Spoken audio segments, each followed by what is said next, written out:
Video ini akan menerangkan perbezaan antara sekolah kebangsaan dan sekolah jenis kebangsaan. Jom kita saksikan.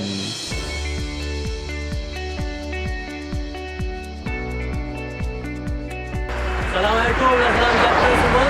Kami telah sampai ke sekolah jenis kebangsaan Chong Hua di Parit Kadir. Jadi, jom kita saksikan apa yang ada dalam. SJKC Chong Hua Parit Kadir merupakan sekolah bantuan kerajaan di mana dikelola sepenuhnya oleh jemaah pengurus sekolah. Pada mulanya, tapak asal sekolah ini bukan di Parit Kadir. Kemudian pada tahun 1946, baru sekolah ini dipindahkan ke tapak sedia ada sekarang. Tidak hairanlah nama sekolah ini terletak di Parit Kadir, walaupun alamatnya sekarang berada di Senggarang. Sejarah penubuhan sekolah ini bermula pada tahun 1937. Memandangkan murid sekolah yang tidak ramai, agak sukar untuk memastikan kurikulum mereka berada dalam keadaan yang baik. Kekurangan fasiliti seperti padang sekolah juga menyukarkan mereka untuk melakukan sebarang aktiviti. Hanya satu gelanggang bola keranjang yang ada di kawasan sekolah dan ia berkongsi tempat dengan parking guru.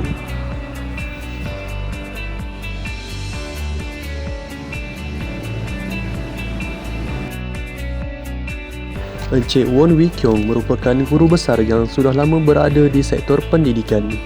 Mempunyai pengalaman sebanyak 31 tahun, beliau memulakan karier perguruan sejak tahun 1987 sehingga kini. Sebelum beliau ditempatkan di Sekolah Jenis Kebangsaan Chong Hua, beliau juga pernah ditempatkan di beberapa buah sekolah di sekitar Batu Pahat. Guru besar dan guru penolong kanan turut mengajar mata pelajaran di sekolah kerana kekurangan guru. Mereka menjalankan tugas sebagai guru besar dan guru penolong kanan dalam masa yang sama. Di sini dapat dilihat, guru sedikit terbeban dengan kerja yang terpaksa mereka tanggung. Sekolah ini merupakan sekolah bantuan kerajaan di mana ia dikelolakan oleh pihak jemaah pengurus. Oleh sebab itu, kita dapat lihat infrastruktur serta bangunan sekolah ini berbeza daripada sekolah menengah kebangsaan yang mana banyak mengikuti spesifikasi Jabatan Kerja Raya ataupun JKR. Sistem pentadbiran sekolah jenis kebangsaan Chong Hua kebanyakannya diuruskan secara dalaman, iaitu sekolah itu sendiri yang uruskannya. Sekolah tersebut mempunyai 11 orang guru termasuklah guru besar yang menunjukkan jumlah guru yang sedikit bilangannya. Oleh yang demikian, menyebabkan guru-guru di sekolah tersebut terpaksa mengajar berulang kali dan mempunyai jadual waktu yang banyak. Jika kita dapat lihat, nama-nama yang ada di dinding-dinding sekolah ini adalah nama penyumbang dana terbesar sekolah. Kita dapat lihat, ini adalah saudara-saudara nama yang memberi sumbangan terhadap sekolah ini. Okey, biar saya translate apa yang dia kata. Okey, di mana jika kita dapat lihat Bon Kit Sung menyumbangkan 5,000. Okey, ini adalah saudara-saudara namanya. Okey. Pihak sekolah mengabdikan nama-nama penderma serta penyumbang di dalam sebuah monumen arca yang terletak di bahagian bawah sekolah. Mereka terdiri daripada orang awam, orang persendirian atau organisasi yang banyak membantu daripada segi dana. Seterusnya, jom kita pergi ke sekolah kebangsaan pula.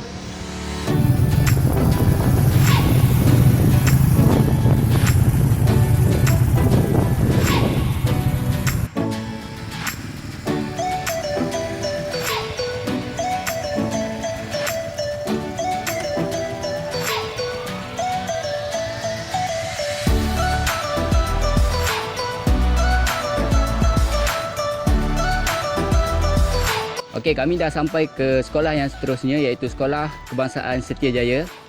Jom kita masuk.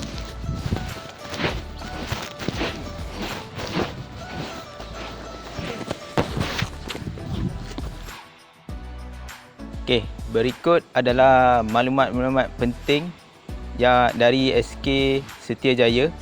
Diharap ia dapat memberi penjelasan dari segi pentadbiran, latar belakang dan isu-isu semasa.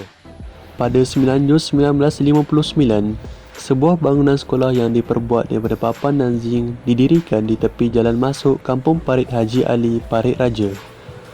sekolah ini telah dinamakan dengan nama Sekolah Kebangsaan Farid Haji Ali. Kemudian nama sekolah ini ditukar kepada Sekolah Kebangsaan Setiajaya.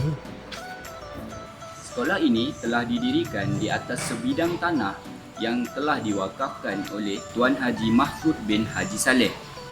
Disebabkan bangunan sekolah ini didirikan di atas sebidang tanah yang telah diwakafkan oleh Tuan Haji Mahfuz bin Haji Saleh, Dewan Sekolah telah dinamakan dengan Dewan Haji Mahfuz sempena nama beliau. Sekolah ini telah dirasmikan pembukaannya oleh Yang Amat Berhormat Datuk Seri Haji Hassan bin Yunus, iaitu Menteri Besar Johor pada ketika itu, dan telah dirasmikan pada 3 Jun 1961. Puan Nurhaniza binti Hisam merupakan guru besar di Sekolah Setiajaya. Beliau mendapat pendidikan awal di Sekolah Kebangsaan Seri Beroleh Batu Pahat, seterusnya Sekolah Menengah Tun Aminah Batu Pahat, dan melanjutkan pelajaran di Mata Perguruan Perempuan Melayu Melaka. Beliau pernah mendapat anugerah Perkhidmatan Cemerlang sebanyak 3 kali sepanjang keriernya sebagai seorang pendidik.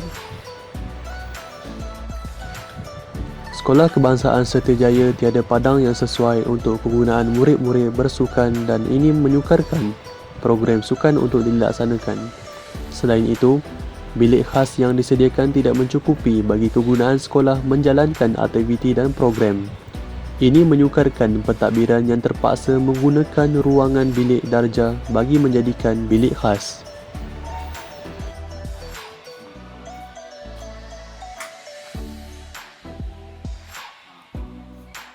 Pada 9 Jun 1959, sekolah ini hanya mempunyai 33 orang murid sahaja dan 2 orang guru.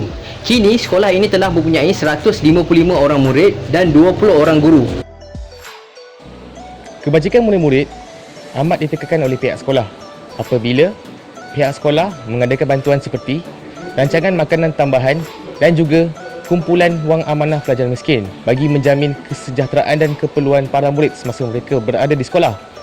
Tidak dilupakan juga pembangunan para staf ataupun guru-guru apabila mereka menjalani kursus seperti latihan dalam perkhidmatan dan juga Professional Learning Communities PLC supaya mereka tidak ketinggalan dan seiring dengan pembelajaran abad ke-21.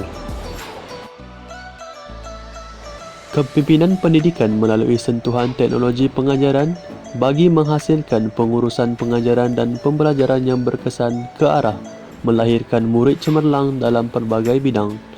Pentadbiran sistematik selalu diaplikasikan agar hubungan baik antara pihak pentadbir dan guru-guru sentiasa berada di tahap yang memuaskan.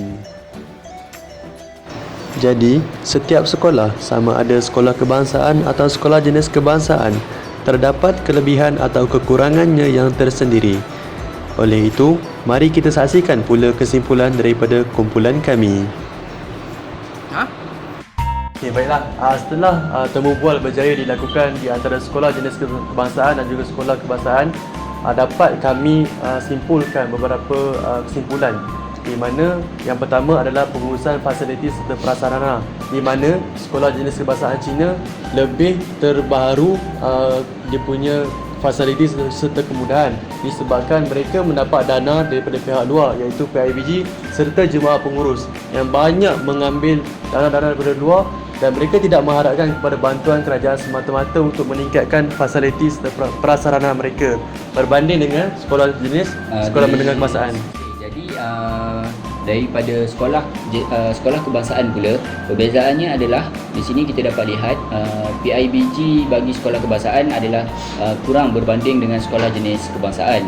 Jadi sekolah kebangsaan hanya tertumpu kepada dana yang dikeluarkan oleh kerajaan. Jadi ini akan menyebab kekurangan daripada fasiliti sekolah daripada segi ICT. Seterusnya memberi kekangan kepada murid-murid untuk mencapai pembelajaran abad ke-21.